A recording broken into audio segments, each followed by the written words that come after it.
Hello, everyone. This is Tom Fox. I'm the Compliance Evangelist, and I'd like to welcome you to Life with GDPR, a podcast where I work in conjunction with Jonathan Armstrong, partner at Cordery Compliance in London, and a well-known data privacy, data protection expert. This is part two of a three-part exploration of some of the key lessons learned in the first year of GDPR going live. In this episode, we take a look at why DPIAs are so critical and are actually becoming more critical, how subject access requests and DSRs are very good for you to comply with, and then, perhaps most interestingly, respect the 72-hour time limits and respect the time frames that GDPR sets out. I hope you were able to listen to part one of our three-part series, and you'll join us again for part three. Life with GDPR is a production of the Compliance Podcast Network and a proud member of C-Suite Radio. Hello, everyone. Tom Fox and Jonathan Armstrong back for another episode of Life with GDPR. We are in a middle posting of a three-part exploration of some of the lessons learned Jonathan has garnered over the past 6 to 12 months as GDPR has been live. And today we're going to start with number 4 on Jonathan's list, which is DPIA Everything. So, Jonathan, that's somewhat long-winded introduction. Welcome back. Thanks, Tom. And I think it is a cumbersome one to understand this. So under GDPR, there's a process called a data protection impact assessment. That's similar, if not identical, to a procedure called a privacy impact assessment that has existed for a good 10 years now in places like the UK, Australia, and New Zealand. And what the DPIA process does effectively is to walk you through a process of looking at the risk of doing any particular thing. So let's say, for example, you're thinking of moving to Office 365 for your corporation's email. Then we know that Office 365 has had some security issues recently. A number of our clients have suffered from that. So you would go through a process where you identify the risks involved in putting data into Office 365 and how are you going to remediate them. So you might be saying, employees might be concerned that their data is going to go overseas. A remediation might be to talk it through with them and try and get an acceptance from them. You might say the system's likely to be less secure. We're going to address that by putting more security resource behind it. We're going to reconfigure default settings, et cetera, et cetera. So it's always a good experience to do a data protection impact assessment whenever you're doing a process that's likely to involve data. In some respects, in some cases, it will be mandatory under GDPR. In some cases, it's simply advisory. But you have to look creatively at the risk. You have to make sure that those responsible for the particular data process are under DPIA. So this isn't something down to a compliance professional, unless they're the process lead. If, for example, it's a helpline, then that probably does sit with compliance. But if it's an HR application, then obviously the risk analysis should sit with HR. And what we've often found is that after a data breach, then the regulator or the customer, let's say you're processing data on behalf of somebody else, will ask to see the data protection impact assessment. So make sure it's done, make sure it's robust, make sure it's something that you'd be happy to show a regulator. And obviously it's meant to cope with every eventuality. That's unlikely to be foolproof. So you might need to revisit the DPIA and improve it if you do have a data breach. And again, DPIAs are starting to be a feature of some of the cases that we're seeing. So, Jonathan, is the regulatory analysis of the DPIA not simply binary, do you have one, do you not have one? Are they actually looking at the sophistication of the analysis, the sophistication of the individual investigations or facts, and then the sophistication of, at the end, when you put together the facts that you discovered with some analysis to come up with some conclusion? I think it's a little bit like, maths, or as you would say, math in school, in that if you can show workings out that look credible, even if you reach what a regulator might consider to be the wrong result, you'll get credit for going through some sort of a process. There's no mandatory process that you have to go through, although some regulators have suggested templates that you can use. Some of them are better than others. It's obviously important that the process is robust. Some existing processes are not subject to mandatory DPIAs yet. There's all sorts of debate as to when they come within the GDPR regime.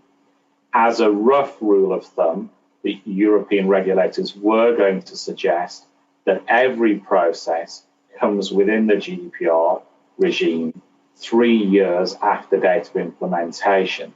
So that would be roughly 18 months from now.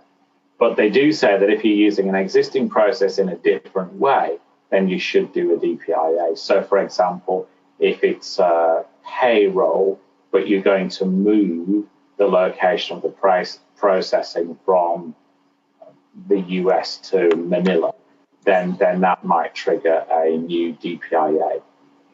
So there's no set process. There is credit for honest endeavour, and it's not a frightening process once you get started and once you get used to it. Jonathan, in the anti-bribery, anti-corruption world, in the export control world, and the money laundering world, the concept of a risk assessment, I think, is fairly well known, and it's becoming more ubiquitous in terms of if there's a new business opportunity, if you move into a new geographic area, if you have a new product or service, you'll do a new risk analysis limited to those facts, but it will give you a handle on what your risks may be in any of those disciplines. Does the DPIA process lend itself to that smaller, more compartmentalized assessment, or do you really need to step back and look at the corporate-wide bigger picture each time you perform a DPIA?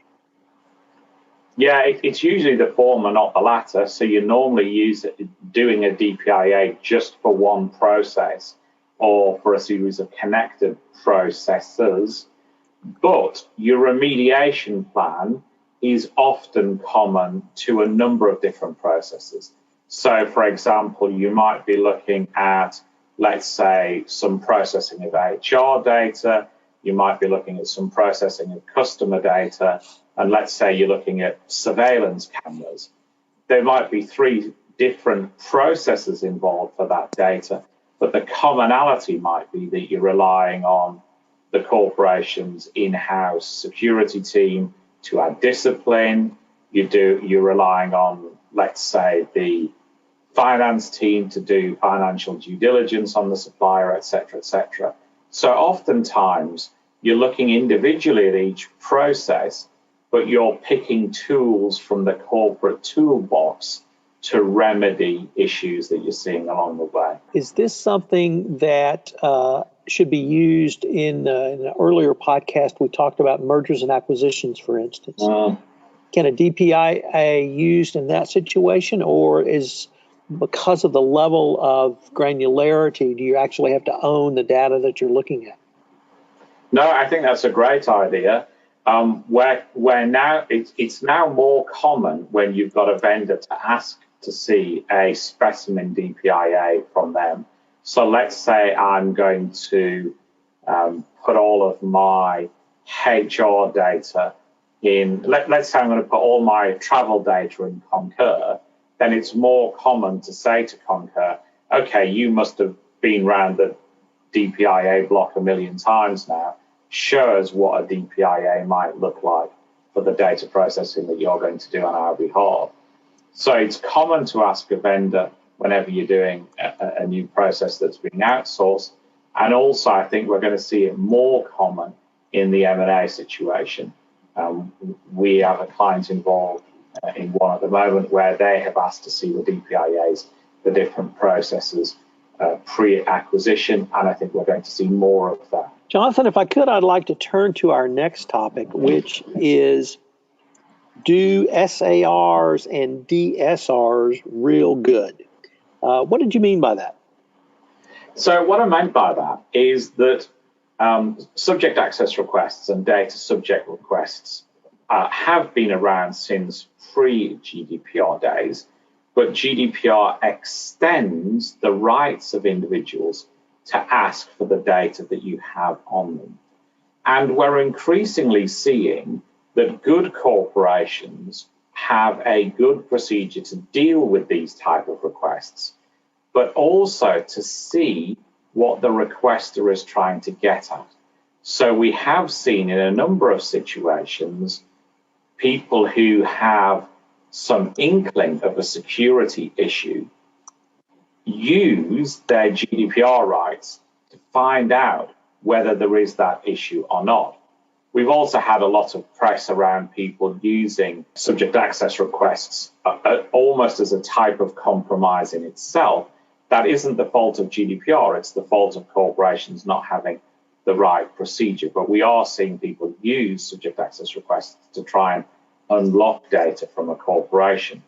So what you have to do, I think, is get a proper procedure in place to make sure that you're managing subject access requests and other data subject requests, but also have some centralized team who are looking to learn lessons.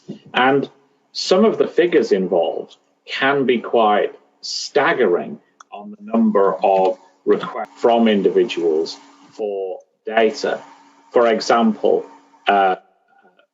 Spotify, and it apparently has told the Swedish regulator that it has had more than 1 million requests. So obviously you can't get meaningful data on trends or potential security issues from 1 million requests unless you've got some good management information, management reporting system behind that that's helping you use data subject requests and subject access requests in particular as an early warning sign of where there might be issues. Who would be capable or competent to do that analysis? Well, I think that is a work in progress for many corporations, and we know some that have got it wrong. You know, we know that data protection authorities have already started investigations in this area. Cambridge Analytica is probably the most well-known. The Metropolitan Police in the UK have had problems with their subject access request procedures. So we even know that, that very competent law enforcement authorities are struggling to deal with these requests properly and get the proper trends and management information out of them. I think this is a work in progress. I think technology will help. For full disclosure, we're exploring some technology at the moment that might help with these type of requests and getting management information from them. But I think that the volume has taken many by surprise. My gut feel is that Spotify wouldn't have planned for 1 million requests, and obviously they're now having to backfill systems to deal with them. Is there any potential relief for this number of requests, or is this something that's sacrosanct within GDPR? I think it's a core of GDPR. The subject access request system was a core of the 98 directive as well. What changed is that they became free, and previously you could charge a nominal fee in some countries. Whilst it was only a nominal fee, that put a lot of people off and also made it more difficult to automate the process. But now we've got a number of players who are offering to make requests on your behalf, often for free.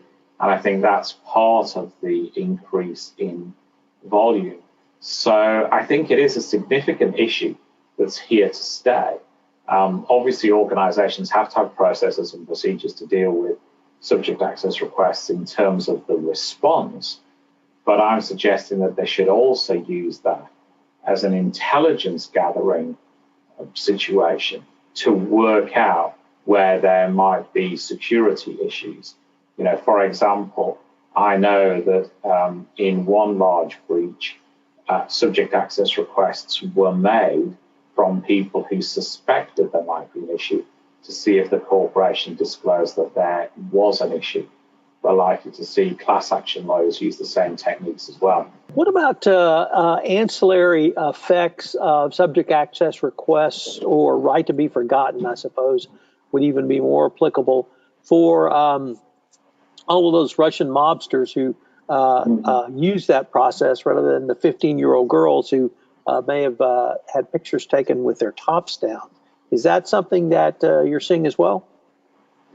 I think that's definitely the case. I think right to be forgotten particularly is being used by people to forget their past, and that might be Russian mobsters, it might be people who've been involved in criminal processes, it might be people who have, real estate developers who ripped off people and want the chance to do so again. So it's purely anecdotal in my mind, but from those requests that we are seeing, the majority are from people with something murky that they wish to hide, rather than somebody who's made an innocent mistake. And of course, some of those promoting GDPR said that this was to protect girls who'd taken selfies when they were, let's just say, lightly clothed but drunk. And many of us told those at the commission at the time that this could be used by miscreants to clear up episodes in their past. We weren't, I think we were listened to, but largely ignored. And regrettably, I think that's proved to be one of the real downsides of GDPR. We already know that some individuals have tried to remove references to their past, and that causes all sorts of issues in a bribery context, in a money laundering context, et cetera, which I guess we're just going to have to work through as we progress. Jonathan, if we could turn now to our next topic, which is respect the time. And I think the issue of time is one that, while it should not have surprised any Americans or American corporations, they still seem to be somewhat bewildered by the 72-hour reporting requirement. So I was wondering what your thoughts might be on respect the time. Yeah, no, that's exactly the point, I think, Tom. I think those people who did have processes and procedures in place, and I think they were the minority, their plans were predicated on responding to a regulator within around a month, because obviously, as we know, data breach statutes have existed in the US or in many states in the US previously, and the time limits varied state by state, but they were much more generous than the 72 hours, which is the assumption under GDPR. So I think we have seen some regulators try and not weaken the 72 hours, but ask people not to be obsessed by time. The Irish regulator, for example, has just issued some new guidance. But at the same time, regulators can offer people some leniency. The difficulty you always have under GDPR is guidance from regulators is simply guidance. So guidance is guidance, law is law. And eventually it will be the courts, I think, that determine things like reasonable delay. And we're not likely to have leeway, I don't think, in many cases, particularly where, in cases like the TalkTalk case that I mentioned in an earlier episode, it's readily apparent that something bad has happened that is most likely to be a data breach. The other issue that we often see in breaches at the moment is corporations trying to somehow extend the 72 hours by the use of different time zones. So they might say, the breach took place in the UK, so the 72 hours expired at 8 a.m. UK time. But because we're a Californian HQ'd entity, we then get another 8 hours. So we get 80 hours because we get extra time for the time difference. Well, that just simply isn't true. The most ridiculous manifestation of that I've had, which I think I mentioned on one of our chats previously, is a US corporation who said they had had advice from counsel in the US who was meant to be a, quote, expert in GDPR, who said that there was a specific provision of GDPR that said you had to report a breach within 72 hours unless it was over Thanksgiving weekend when the time limits were extended. Now, I find it utterly crazy that anybody would believe that. I find it utterly crazy that anybody would call themselves a GDPR expert and even say that. For the avoidance of doubt, there is no exception. Thanksgiving weekend does not feature in GDPR. You don't get leniency for weekends. You don't get leniency for Easter, for Christmas, for Passover, for Eid. There are no exemptions to the 72-hour rule. And that means oftentimes that organizations are working around the clock outside their normal time zone. So when you're assembling your team, and we talked about that earlier, you've got to plan for responding around the clock. And obviously, you've got to be ever mindful of the time. We have a breach management tool that some clients use, and we change the colors of the screen layout so that people know when they're approaching the time limit. And I think things like that are a useful investment. There could be a material difference between reporting a data breach on 71 hours versus 73. The regulators got the power to impose a specific fine for you being late, even if your procedures and processes were otherwise okay. So do respect the time and assume that the 72 hours is a hard and fast rule, unless you're certain that you're likely to get some leniency from regulators and from the courts. So, Jonathan, I think one of the great frustrations of American consumers has been U.S. corporations basically hiding their data breaches for some period of time in an attempt to manage the situation. Has the GDPR 72-hour deadline really helped to ameliorate that problem, or is your sense that American companies really still haven't understood the implications of that deadline within the context of GDPR? To be honest, I think it's a mixed bag. I think many U.S. corporations are getting used to it, still are not. And some of them are saying things like, oh, well, our lead regulator is Arkansas, and they allow 42 days. But by the way, I'm not sure whether that is true in Arkansas, but I'm using that as a hypothetical example. So we'll do stuff in 42 days because that's our main regulator. But they don't focus on the fact that they will also have a lead regulator in the EU, and that under local state law, the fine might be relatively insignificant versus 4 or 6% of global annual revenue under GDPR. So I think, some see, I heard somebody say that GDPR was the last move of a continent full of imperialists or something like that. And in some respects, that's a valid concern. That Spain and the UK and the Netherlands and Italy have had a history of making other parts of the continent dance to their time and their tune. And maybe GDPR is, the modern day equivalent of that. But if you're taking a decision not to meet the 72-hour time limit, all I'm saying is do that consciously with your eyes open. There could be occasions when you're going to delay making the report. But in most cases, a provisional report in time is better than a full report outside. Jonathan, unfortunately, we are near the end of our time for this episode, but I'm looking forward to continuing the conversation. Me too. Thanks very much, Tom. Hello, everyone. This is Tom Fox again. I'd like to thank you for listening to this episode of Life with GDPR, where we took up part 2 of our 3-part exploration of lessons learned from the first year of GDPR. I hope you'll join us for our final episode on this topic.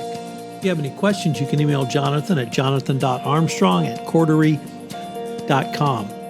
I hope you'll join us again in our next episode where we take up part 2 in our 3-part exploration of the top 10 lessons learned from GDPR in the first year of GDPR. Life with GDPR is a production of the Compliance Podcast Network and a proud member of C-Suite Radio.